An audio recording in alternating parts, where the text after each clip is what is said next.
Funny thing, all the confusion, I just realized as I clicked go live that I actually set this for 10:50 Friday night. It is decidedly not Friday night. It is very much Thursday night. But close enough. One way or another, we're here. I'm here with Mr. Marvel himself, my man from the Horde, Conor. What is up, my brother?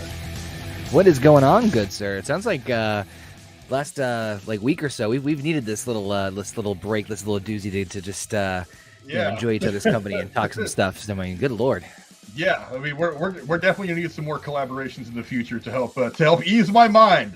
Ironically enough, one of the reasons I made my glow board what I did is not only because it's the name of the episode of my favorite show of The West Wing, and my favorite episode of The West Wing, and an episode of one of my favorite shows, The Newsroom.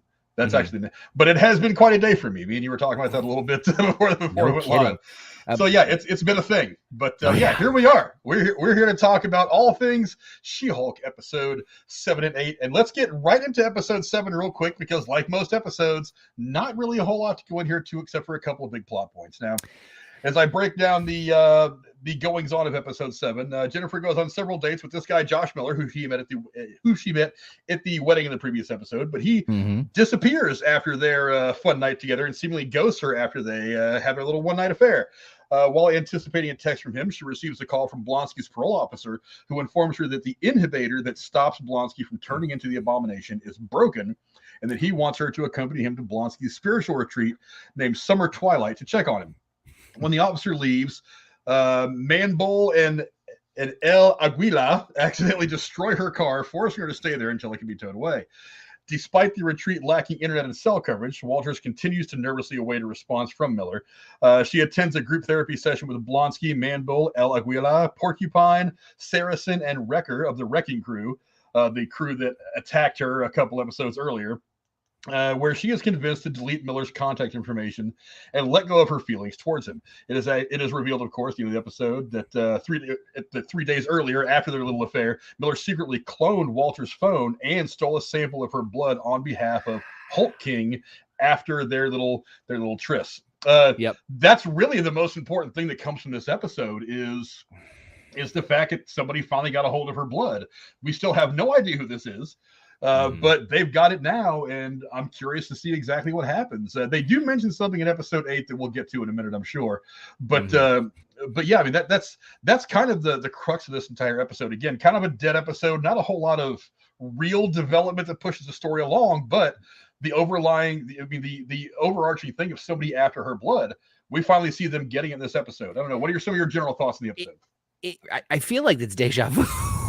in terms of like the last couple of episodes. And I know we talked about this before in the sense of like, and forgive me if I'm repeating myself, but I'm pretty sure we talked about this in the last time we did this. Was I wish there was like a B story, and then the A story was all this weird stuff going on in the background with like them trying to find her blood and figuring this out, or figuring out who's after her and stuff.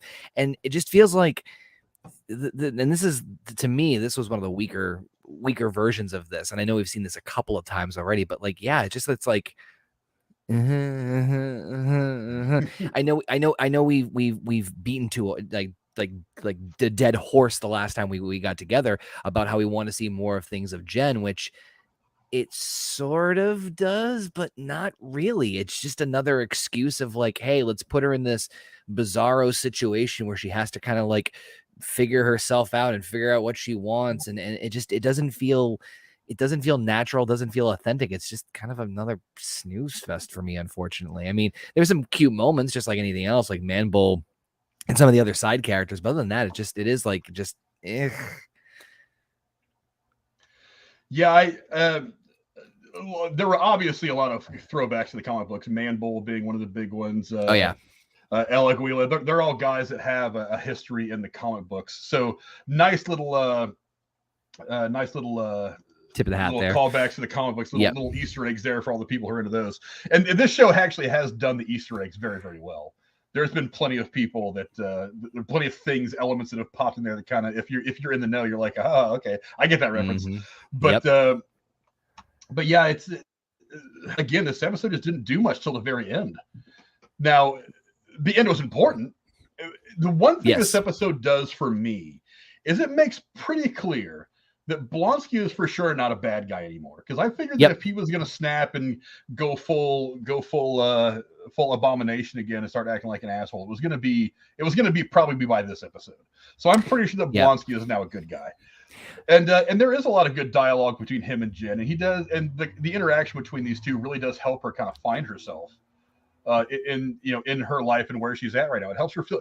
It does take a big step towards helping her kind of figure out inside herself the balance between Jen and She-Hulk, if that makes any sense. It does go a long way towards that.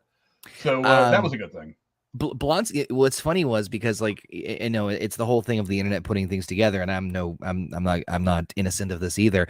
But you know, we didn't hear the announcement about the Thunderbolts lineup until recently, until after She-Hulk started, and everyone and their mother, including yours truly, thought that, oh, you know, Abomination would be a perfect fit if they're not going to have, you know, depending on how things go, Thaddeus Ross come back, either recasted or whatever, as the Red Hulk.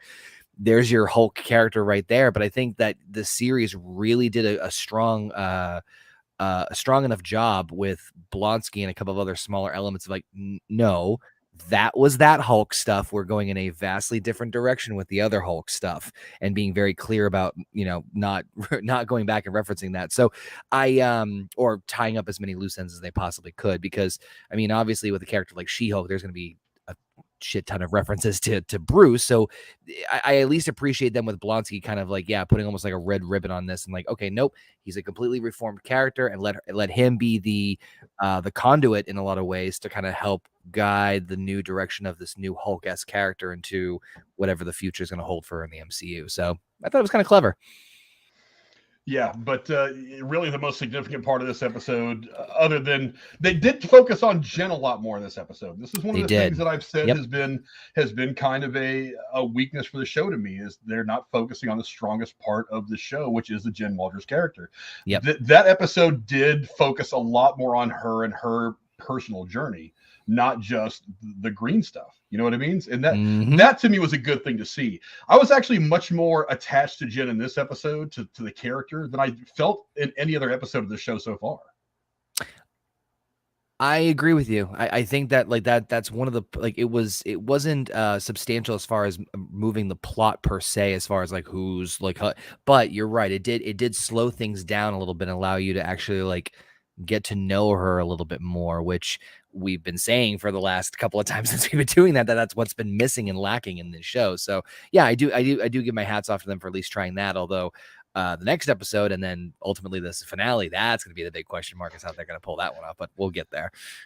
Yeah, but again, the most significant thing is look, I really wanted Josh to be the one. We both did. We're hopeless romantics like that. We did want that. Yeah, I think we both kind of girled out a little bit. We were like, oh, she finally found love. Oh, and we were both very, very happy to see it, because he seemed like a great guy going into it all. But in true comic book form, plot twist, crisscross, as Peter Griffin would say. He ends up being a douchebag. He's working for the intelligentsia. He gets a hold of her blood. We find out actually in the next episode that he took some videos of him and Jen that were not very flattering. We actually see at the end of this episode, he takes a picture of her laying there in bed as he's walking out. So at that point, it's very, very clear that he is not the good guy that we were hoping Jen would find for love. He is very much a douchebag. And we see him very much in the style of Miss Marvel. You see the text bubble pop on the screen. He said, he put the emojis of like a syringe, blood, and something else stupid. I forget what it was. And obviously telling the Hulk Master or Hulk King, who has been named a couple of times over the course of the series, that he's got what he's been looking for. So now whoever has been after Jen's blood has it. And that's going to be a significant plot point over the course of, episode 8, we're going to talk about in a minute, but episode 9, the finale, that's where all this is going to come to a head. I mean, what are your thoughts on whoever is in charge here, who we still don't know, finally getting a hold of her blood? It's got to be the leader, right? I mean, I can't think of anything. If there's not going to be any Hulk-like character that we know of in Thunderbolts, it's got to be leader, because who else? Who to me, it doesn't feel like it would fit anywhere. It couldn't fit anywhere else. I thought it might have fit in with our special guest cameo that we got in the next episode, but considering that seems to be just a one-off thing, which we'll get there.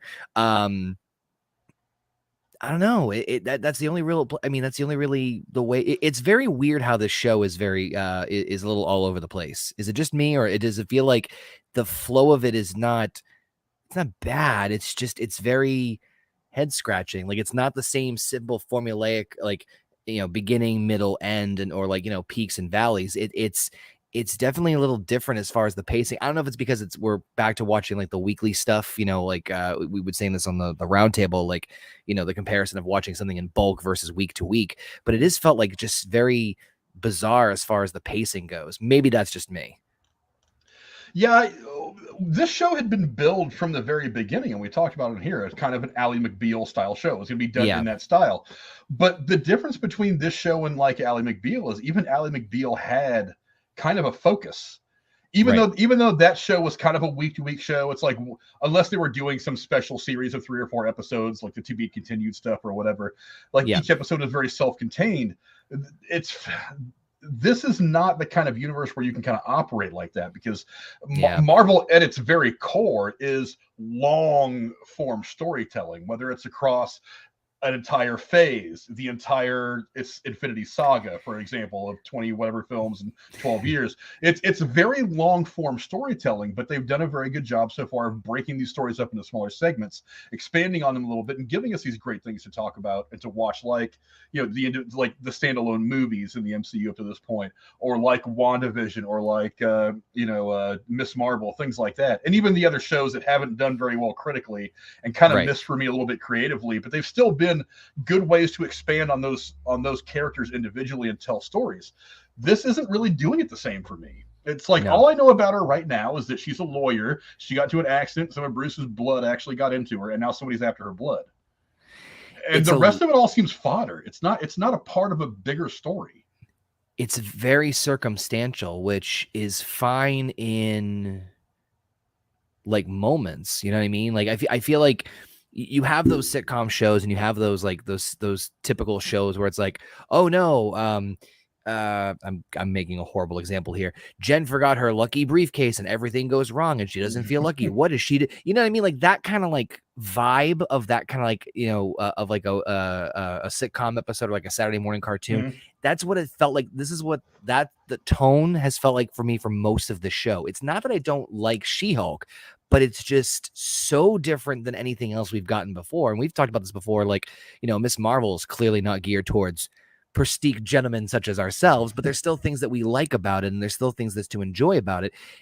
But She-Hulk is just, I fear it's sometimes so different that it misses what it's trying to, like, it's focusing on the wrong part sometimes, or it doesn't focus on what it should be in order to tell a better story in the context of what MCU has told so far. Does that make sense? Yeah. Yeah. That's a weird thing about this show. I think one of the things, and I don't blame this particular show's creative team for it, one of the things that I think is working against the show right now is there, and you've talked about it a couple times on your channel, is there's a real lack of direction in the MCU right now. Like Black Panther Wakanda Forever comes out in about a month. That's supposed to be the end of phase 4. And we have this entire phase has just been all over the place. It's like you've had real winning products like Shang-Chi, I think was really good. The Eternals, I liked a lot more than most people did. I mean, and as good as those things have been, none of that stuff has kind of pushed us towards a specific bad guy or a specific situation that the larger MCU is going to have to come together and deal with. Right. And I think this show might be suffering from that a little bit, because part of me thinks that if the leader shows up in a post-credit scene for the final episode coming out next week, that the leader is a person that I think could be an Avengers level threat. Mm-hmm. But I mean, but there's 3 or 4 things out there that I feel like the MCU is working towards, but it hasn't given us a definitive answer of any of it yet. I mean, there's now a lot of strong rumors coming out about Dr. Doom being in Black Panther Wakanda Forever. He could be the next Avengers level baddie, possibly. Rumors about the leader. There's other rumors that are circulating about people that could potentially be out there. And I'm like, we have no idea what we're looking at right now. No, and think of it this way too. So first and foremost, we're spoiled. We're spoiled by the MCU. So that's a big part of it, because when you look at the way the MCU started, right, with the idea of like, okay, we're building towards the Avengers. no one really thought anything beyond that until they saw Thanos with his smirky little like grimace like smile, right? So we kind of had like a self-contained, we didn't think of anything bigger. But now we've been spoiled of like seeing obviously Endgame and Infinity War and all the semantics. But I said this when they announced Phase 4, like even before COVID, where you look at what the projects are coming out for Marvel at the time, and yes, you can see the connections in like 2 or 3 of them together, maybe even 4, depending on the character or the setting or the environment. But yeah, that like you're hitting space, you're hitting multiverse, you're hitting street tier, you're hitting all these different areas, and it was great for Feige to finally come out and be like, hey, we're gonna do Secret Wars. But even that's still like just dumping all your toys into one pile, and let's see how this is gonna go. Not that I'm against it, but it is. But I think it's a harder uphill battle for the newer characters. So you look at who we've introduced: Shang-Chi, Eternals, Moon Knight, Miss Marvel, and now She-Hulk. And the benefit of almost all those other characters is that they have their own realm or area that they can kind of like breathe a little bit, where She-Hulk is still kind of living under the shadow of her bigger cousin. So that, I think that's also another bit of a harbor on it. But you're right, it's that there's, while we all know now where the focus is going, we know bigger picture where things are headed, things feel very disconnect. I mean, to be very honest, I don't know when we're going to see She-Hulk again. I don't think they're going to do a season 2, or at least that's not the rumor. But think of where you'd put her in the grandiose of everything right now. I mean, she's probably going to show up in Secret War and Kang Dynasty in some way, but like other than that, it's like hard to say. I mean, she could very well show up in some capacity in Daredevil when that comes out. About a year and a half or something like that, especially after the events of this last episode. But I mean, any final thoughts on the episode? Was episode 7 as we transition on into episode 8? Nope, I think we're good for the next one. Yeah, because look, the next one is where it really pops off. This is my favorite episode of the series so far. I think it's fantastic. WandaVision, the last couple episodes were full-blown Marvel movies. Yes, there was a lot of build-up. It was, the whole theme of television through the years was great. I really enjoyed that look at her world.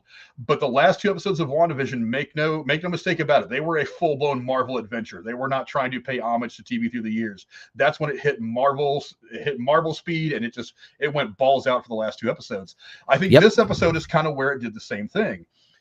This is where it kind of gets full Marvel. Now, what happens in this episode is Jen Walters takes on a new case representing Eugene Patillo, who, aka Leapfrog, who wishes to sue Jacobson, the guy who is making her outfit and her dresses and everything for giving him a faulty supersuit. Jacobson is represented by, and it was about time this guy walked into the picture, Matt Murdock, in court, and wins the case due to Patillo inadvertently revealing that he disobeyed Jacobson's specific instructions for using the suit. Afterwards, Patillo contacts Walters asking for help against an unknown assailant. Walters arrives and battles the assailant, who we all see to be Daredevil, who she discovers after the fight to be Murdock as his superhero persona, Daredevil. Murdock reveals to Walter Jacobson, and the two work together to rescue the latter before having their own little one-nighter and falling into bed together. The next day, Walters attends the Southern California Law Awards Gala, where she accepts the Female Lawyer of the Year award, but the gala is interrupted by an intelligentsia broadcast, which smears Walters' reputation by displaying the footage of her in bed with that douchebag Josh. Walters goes on a rampage, destroying the gala stage and attempting to capture a nearby intelligentsia member, only to be stopped by the Department of Damage Control agents, who have finally showed up in this little neck of the woods over here on the West Coast, where Jen Walters is doing her thing. Boy, a lot to go into in this episode. By far, the best episode of this series so far. It went full-blown Marvel, whereas we are as connected to Jen Walters as we can be at this point. So they decided, whatever, let's flip this shit up to 11 and let this become full-blown Marvel. What are some of your thoughts on this episode? Best, no comparison. This is the best episode of the series so far. I mean, I feel bad for episode 9 and how they're going to have to wrap all this crap up, but there's a lot to like about it, not just because of the obvious, the Matt Murdock, the Daredevil, and all that stuff. I'll get to there, and then don't get me wrong, I loved everything about that. But I just said how like the tone felt like it was just like, what's Jen gonna do? the tone of this episode is what I was hoping the entire series would be. I'm not saying necessarily like a Daredevil come by to mentor him, but like we all learned a lesson today. But the idea of her getting into and getting accustomed to her being a She-Hulk, or her balancing Jen and She-Hulk together and kind of seeing things from different lights and learning new lessons. This is kind of what I was hoping for. This episode was in terms of the tone, the formula, style. This is what I was aiming for or hoping to see more of when it came to the show. But I mean, to take your pick as far as why this is a good episode. I mean, Matt Murdock. I love just like the little like fling romance. I love the fact that she's like, "When are you going back tomorrow?" Oh, could take you out dinner. Yeah, and then it just cuts right into it. Like, yeah. So but that was a very sitcom kind of move that I actually really liked. That was something I would have seen in Ally McBeal. So I actually kind of dug that. And to top it off, I'm not gonna lie, I like now that this has gone where it's gone between the two of them, I like the idea of her and Matt Murdock a lot more than I like the idea of her and that guy Josh at the beginning. Absolutely. I'm right there with you. I'm like, please let this be a thing. They're both superheroes. It's like, wait a minute, they're going to understand each other a lot more than anybody else can understand them. So in a weird way, and I never thought about the idea of those two together until we get to that point in the episode where they end up going back to her place. And I'm like, you know what? It kind of makes sense. It's one of those things, like, as soon as you see it happen in front of you, you're like, holy shit, this actually works out perfectly. She's going to show up in the Daredevil show at this point. I mean, come on, you have to. If you have 18 episodes and you get one of them that get another booty call, let's do this. Let's do this. Let's be romance partners here. But I also did love the mini walk of shame. Something about just him walking with his shoes off, full Daredevil costume in broad daylight. And that's the other part too. Like, you know, a lot of people sometimes like poo-poo on the Marvel comedy and they're not fans of it, which I understand to some point, but the natural chemistry between the two, between Jen Walters as actress and Charlie Cox, fantastic. The dynamic between the two of them was amazing. Tatiana Maslany is her name, and she has been in a lot of things that she's been really, really good in. I mean, if Marvel's done anything right, to a huge extent, it's been casting.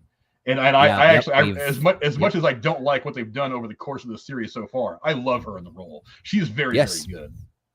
But for some reason, with the two of them going back and forth, it's wonderful. So it's not just the whole like, you know, they seem like they're forcing it. Like we said before, we were all both like, yeah, I could definitely get behind seeing the two of them together more often and doing this whole rom-com kind of thing together. Yeah, but just the natural chemistry between the two of them, even just like that first interaction with the two of them in the bar after the court case, I'm like, yes, give me more of this. Yes. And then the episode kept going. I'm like, this is what I wanted. Yes, perfect.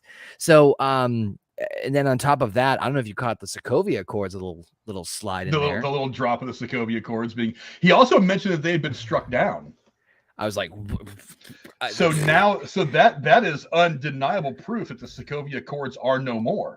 Mm-hmm. Because he mentions them being struck down by the. Did he say Supreme Court or something like that? He said they've been, or did he say they've been unconstitutional or something like that? He used legal speak. Revoked. I think they said revoked. Yeah. Okay. But, something along those lines. I mean, whatever legalese, the name of the bar, by the way, is legalese. Right. But whatever legal terminology, he very clearly says the Sokovia Accords are no more in the MCU. Yep. And so, I mean, that's just, you know, again, little tidbit to just take with you as far as like keeping that in your back pocket for future references and other things that might pop in. But yeah, that's pretty, I mean, it's pretty massive considering that's what all of Civil War was more or less based off of. But, you know, but I mean, the ending of the episode was also, I loved in terms of her finally losing control and raging out. And you think about it, right? Like we've had so much of these, like the Ally McBeal comedy shtick fodder and back and forth and her embarrassing moments and whatnot. And it's all come to this boiling point of like, what happens if she is pushed too far? And then she finally, you know, snaps a little bit. I mean, granted, she could have snapped a lot more, but it's one of those underlying things that they never addressed. And again, like we've said before, we want to see this. This is the kind of stuff that will help us get invested more in Jen's character and understand her or get to sympathize or react with her more and get more engaged. And I was like, yeah, I mean, granted, I'm a little bummed it's the penultimate episode before the season ends, but at the same time, I'll take it. Shoot, it was a nice little cliffhanger, since I feel like they haven't really done too many cliffhangers lately. Yeah. It was a nice cliffhanger to end the episode for sure. So there's a lot to like about this episode for me. Yeah, one of the things I noticed about this episode is in that moment where all that shit happens at the gala. Yep. When she's outside and she's got control of this intelligentsia guy, I don't know if you caught it or not, but there's a lot of like grunting that we got from like Hulk before Professor Hulk, when Hulk was clearly in charge of Banner and Banner was not really, he was just along for the ride. Yep. It's like there was the look in the eyes, there was a lot of the grunting and heavy breathing. I wonder in that moment, and I wonder if we'll find out in the next episode that maybe she had legit hulked out for the first time, and that her condition took over, and there wasn't really, and Jen was not in control for a minute. I did think that too, because it wasn't just the noise. I caught on exactly what you're talking about in terms of like the grunts and stuff, and there were but there was little subtle things too. If you rewatch the scene like a couple of times, it's not just what you just mentioned, which is absolutely true. The way it's shot, the camera angles, the focuses on certain features, and there's certain ways that it's manipulated. Like obviously there's moments where when Jen is talking to you through breaking the fourth wall. There's certain like pivots or things she does or ways she looks at you. It's not always the same exact way, but besides obviously her just talking to you, you can tell when like the switch goes off and you're like, oh, we're in fourth wall breaking mode now. That's that feeling I got in that moment where it's like, oh, this is different. This is not, this is not her. This is a different, is this a different Jen? Is this her hulking? I agree with you. If you go back and watch the scene, there's a couple of small little things they do differently as far as the camera angles and stuff, where I'm like, they're trying to tell the audience that this is a different situation for sure. Yeah. This is the first time that she's been challenged to this point, even. Because it was like, because the guys that jumped her at the end of like episode 2, the Wrecking Crew guys, I mean, she didn't take them seriously. She didn't feel very pressured. Rightly so. They're a bunch of assholes with some special weapons, but still, she's a Hulk, so she's not going to be bothered by their puny magical crowbars or whatever the hell they had. So as Guardian, this is the one time that she has been pushed not just physically but emotionally. Yep. And psychologically by any kind of a threat. So that might be one of the reasons why we saw a much stronger Hulk reaction. I think that's probably going to be examined at some point in the next episode. I also think in the next episode, we're probably going to see Bruce come back, even if it is just for a phone call or maybe a hologram deep space channel thing going on, all Star Trek style. Yep. But I think he's going to come back and be kind of a voice of wisdom for her as she finishes up whatever she's doing in the next episode. I think that would be a smart move. I wouldn't mind seeing Charlie Cox one last time, if anything, just to calm her down and like. I think we might. I'm hopeful. It's the romantic in me. I'm hoping, but her friend, I can't remember her friend, but like you'll start to see like, Jen, it's us, your friends, we love you, like that kind of moment. You'll probably see it at some point, but I think Hulk will try and it just backfires. But I would love to see if Charlie Cox, even if it's just like a brief cameo under the Daredevil or whatever the case is, or a phone call or something, try to calm her down and see how it goes. But my money's still on the leader, man. I still think it's the leader behind Intelligentsia, or like a lackey of the leader or something like that. But I'm looking forward to episode 9. I'm now okay. This is the first time I'm actually looking forward to the next episode, because it seems like every episode we're like, maybe the next episode will blow it up. Maybe the next episode will blow it up. And after we got to like the 3rd, 4th, 5th episode, I was like, hope is dwindling. If this next episode doesn't do it, I don't know if I can really call this show a win.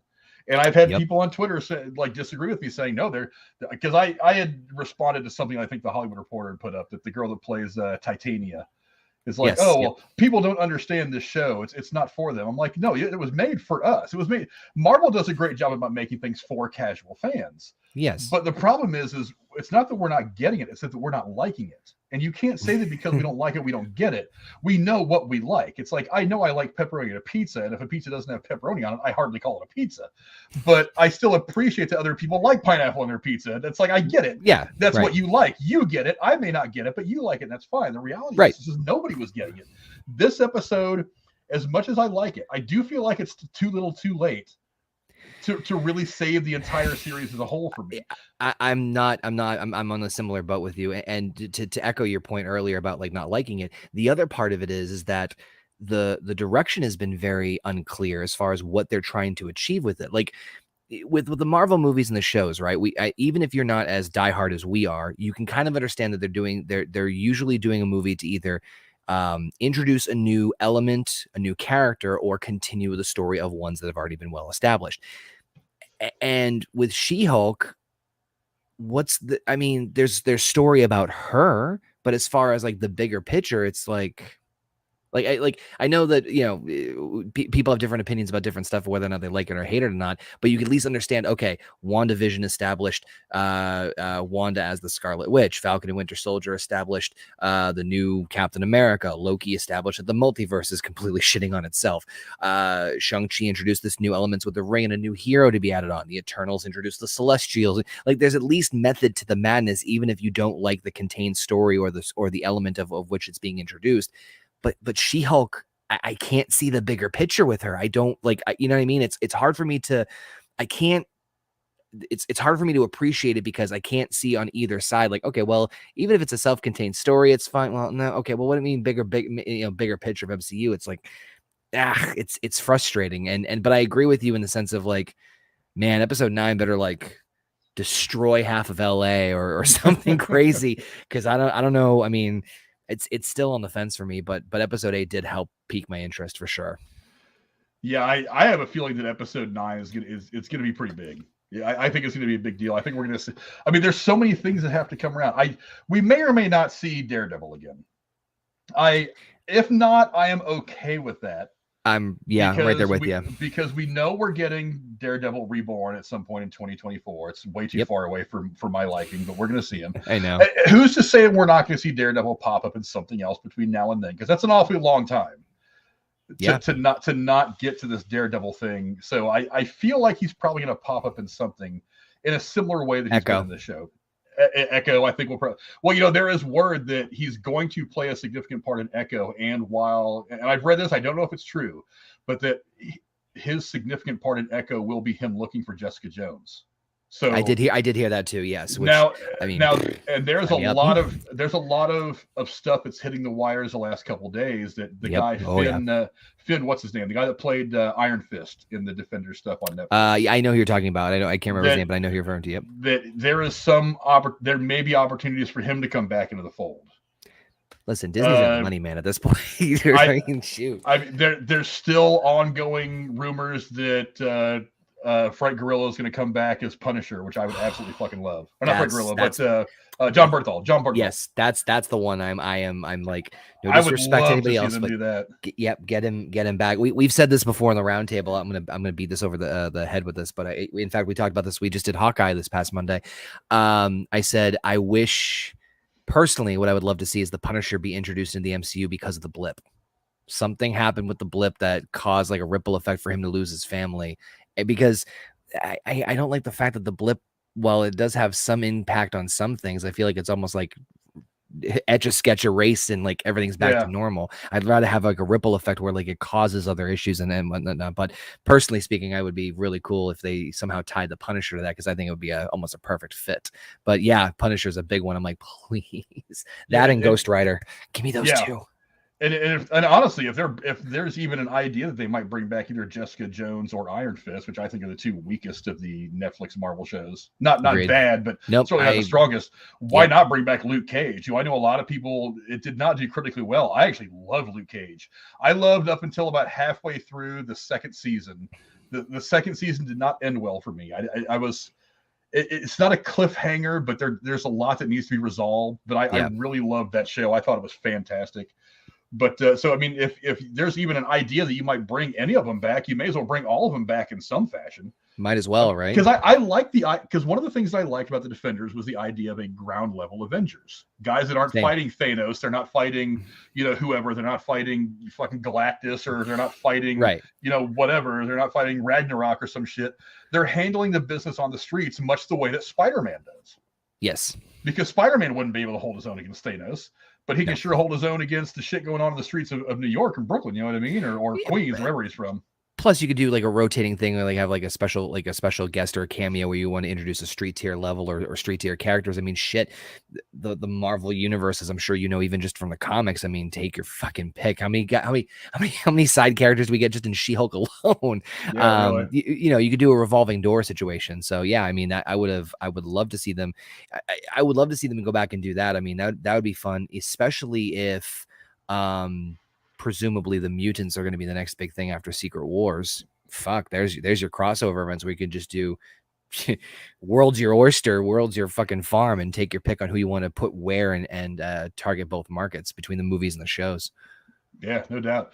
Before we wrap this up, I do want to go to the chat and talk and address some of the things you guys have been saying. Don't Die on Me says, would this have been more successful if this had come out earlier in the MCU lifespan? Honestly, I don't think so. I think this is the right time for this story, because you don't want this to come out while you're in the middle of Hulk doing all of his stuff, like before the Professor Hulk stuff, things like that. I think this is coming out at the right time. I just don't think it's being presented very well. You know what I mean? No, I'm in the same boat with you, because I think that's what this is a whole nother conversation for another time. But I think it's one of the reasons why Captain Marvel did so shitty, was because one of the reasons was where it was placed. You put it like right before Endgame, and then but that's one of many problems in my opinion. But if you put She-Hulk anywhere else, yeah, I don't feel like it would have done any better. I think it would have suffered more. Maybe putting her towards the beginning with the other Disney Plus shows, but even then, I don't think it would make a significant enough difference, in my opinion, anyway. Yeah, the problems with this shows have all been creative. It's not been where it comes in the lifespan of the MCU. I think it's all been creative. Agreed. Yeah. So. Crazy Blade had a similar thought I did. He said Leapfrog reminded me of Kick-Ass. Oh my God. Yes. That's exactly the vibe I got when I first saw him, especially as I saw him like that scene that it shows where him trying to fight the guys, where you actually see where his suit malfunctions and he tries to, that he was talking about when he's trying to blame it on Jacobson. I love that crap when he's like, oh, two really big guys were it was a tough fight, and meanwhile he hasn't like laid a fucking punch on him and then like slapped him. I thought that was great. Yeah, no doubt. Wandy is celebrating. He says 4 years later, finally we'll see Charlie Cox in a Daredevil suit again. Fucking hey, listen, he rocks it, you know. Oh yeah, I'll say it again. They made a great casting move in saying, you know what, we're going to work Charlie Cox into this. He did the role very, very well. Daredevil's the Netflix show Daredevil was fucking amazing. Agreed. I mean, I put it right up there with WandaVision and Miss Marvel as the best TV stuff that they've done in Marvel. Can't disagree with you. So I don't really want them to take a different version of Charlie Cox, which brings me to another thing that I had written down in my notes I forgot to talk about. The way that Matt talks, everything he says, he's describing the show that we got on Netflix a few years ago. He says, I did all this stuff pro bono. I'm from New York. I only came out here to help out Jacobson because he made my suit. Now, the only thing that kind of flies in the face of canon is that we know the guy back in Hell's Kitchen made his suit. He's actually a big part of, I think, season 2 of Daredevil, the guy that makes the suit. He's a significant character in there. So, I mean, did he decide he wanted to hook up with this other guy who makes superhero suits now that superheroes are a regular thing? Take your fucking pick on this one. I mean, this is the this is the canon head scratching shit, and like makes me like want to dig out my eyes. And sometimes where it's like, if you think about it too much, it could be a bunch of different things. It could be getting a backup suit, something that's stronger, more durable. Now that we know there's bigger, crazier fucking threats out there. I did love personally how the canonicity of it is still a possibility. Like they didn't like outright deny that the show, you know what I mean? They didn't like cancel out anything that didn't happen on the show beforehand, but at the same time, they left it open to interpretation where you could literally say like, okay, it's either brand new or otherwise. So, I mean, you know, I think we talked about this before. Charlie Cox came out and said that, nope, Daredevil is, you know, it's brand new. It's not going to be referencing the Netflix show. Then this happens. I mean, they come around and reference the Netflix show. Yeah, well, I know. It's so weird. They reference the situation. Right. but he didn't exactly say, oh yeah, by the way, when I was in New York, I had this whole thing with, the Underground and Sigourney Weaver's character and my friend Right. Jessica Jones and Iron Fist and whatever. It's like, it's not like he went deep into it. I mean, he basically, he did, and this should be noted, he did basically just describe the basic plot line for what Daredevil is. He didn't Correct. necessarily come right out and say all the stuff that happened in the other shows did actually happen. So I mean, you could, maybe not everything, but most of it you could just like, yeah, that happened. Like, not you don't have to go into it, but I do love that in this episode particularly that they did leave it open like that, where like, yeah, you can interpret any way you want. And I could easily see Kevin Feige being like, so Mr. Feige, is Daredevil Born Again tied to the Netflix show? We'll have to see. Well, and I could literally see him, yes, not give an answer, and I could easily see seeing him say that in an interview for sure. So, I mean, if they can keep as much of the stuff from the show as much as possible, then fuck yeah, let's do it. But at the same time, I also know that Marvel would probably prefer to try and do their own thing as much as possible, just to make it easier for them to tell stories, bigger and better going forward. So. Yeah, and you could say that possibly when he could say we're getting a different Daredevil. Remember the last time we saw a Daredevil, I think he had a building dropped on him when Elektra was with the thing. He's doing better. You know what I mean? We saw him catch a brick for Spider-Man, and now that would change things for sure.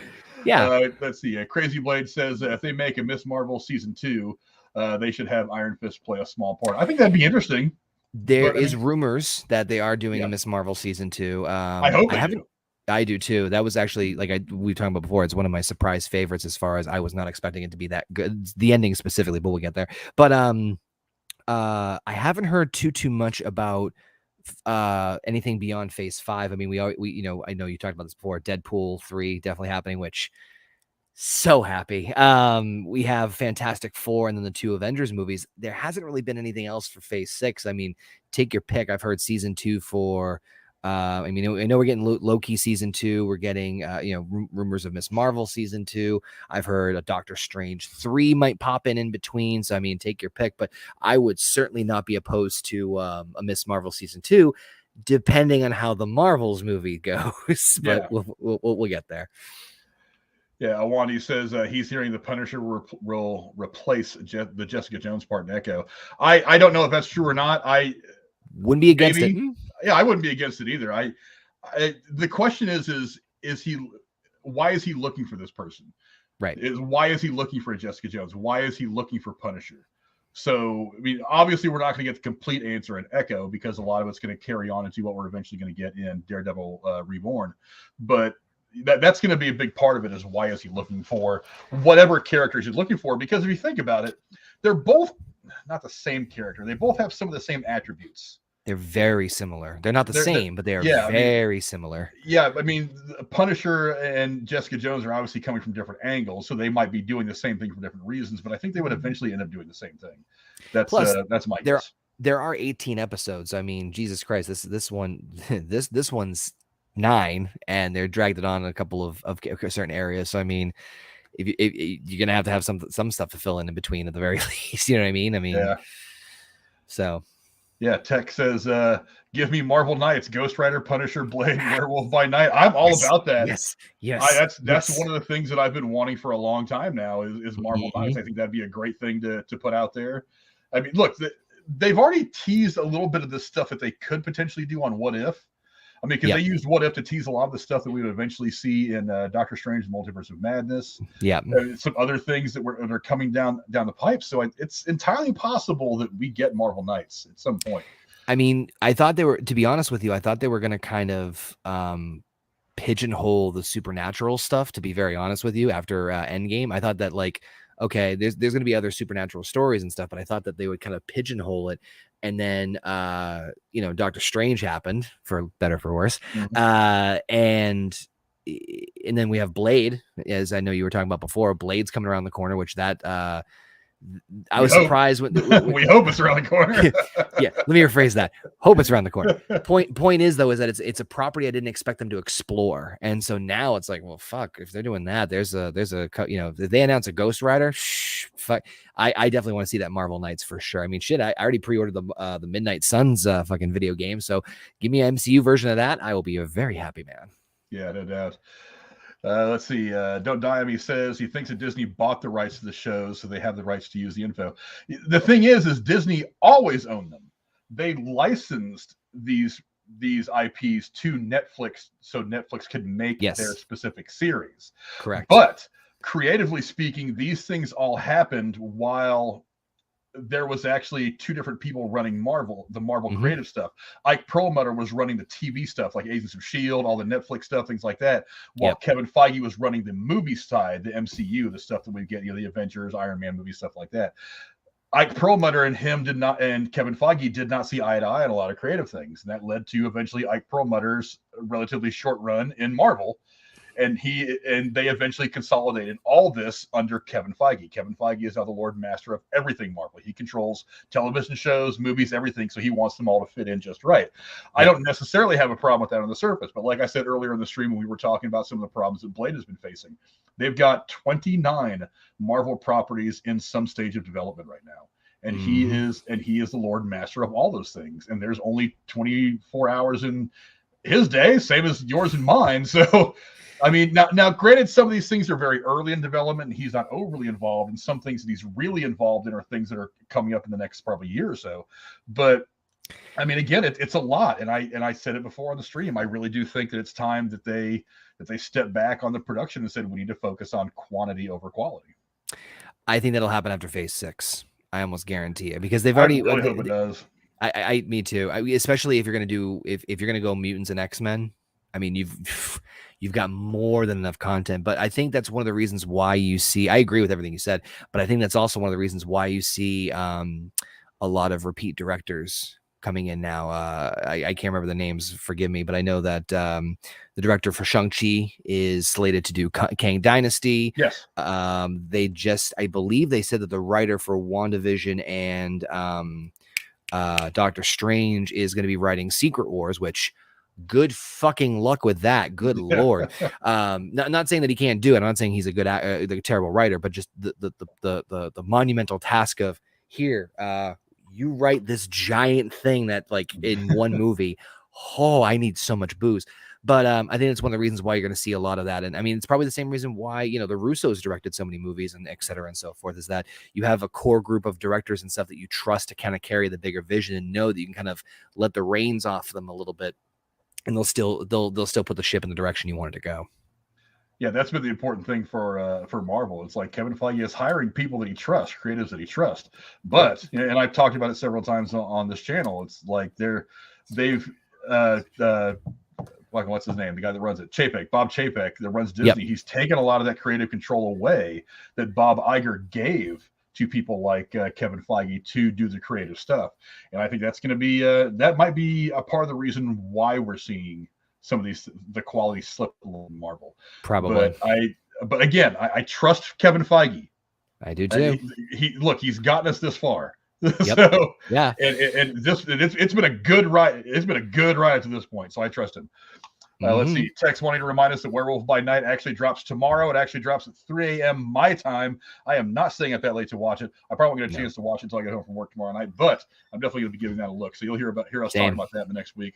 Oh yeah. Let's see. Awandi says that Keanu Reeves just said that he would love to play Ghost Rider in the MCU. I saw that on the Jimmy Kimmel. So yeah, you know what though? So many people lately have said that because Christian Bale came out and said he wants to be in a Star Wars movie, all this other stuff. Look, actors are known to kind of campaign publicly for roles they want to be in. If Keanu Reeves brings it up, though, part of me thinks there's already discussions happening. Oh, I'm sure there are. He said that there's been discussions in general, but he's like, I can't talk about them. I'm going to say this, and this might be blasphemy. Personally speaking, I wouldn't be against Keanu being Ghost Rider. You know what I would do? I would have switched him and Christian Bale. Put Christian Bale as Ghost Rider and give me Keanu as Gore. That's what I would have done. I really like Christian Bale as Gore the God. I did too. But for some reason, he killed it. I'm not saying that Keanu could have done a great job. No, I know. Christian Bale was so good. He was kind of a star in that one. I wish I saw more of him, but I wouldn't be against it either. I mean, fucking John Wick is fucking Ghost Rider. I could get behind that. I could do that. I mean, look, I could think of a couple different characters that I would like to see Keanu play, either superhero characters or just regular people. Yeah. I mean, I could see Yeah. him. I mean, dude, I mean, don't you think he'd make I mean, look, we're getting into the mutant stuff. Don't you think he'd make an interesting Cyclops? Or don't you think he'd make an interesting Ooh. there's a couple of characters there that I think he fucking, who am I thinking of? Gambit, one of my personal favorite X-Men. Perfect Gambit. for fucking Gambit. He would. Don't you think he'd make an perfect for interesting Gambit? Yeah, yeah.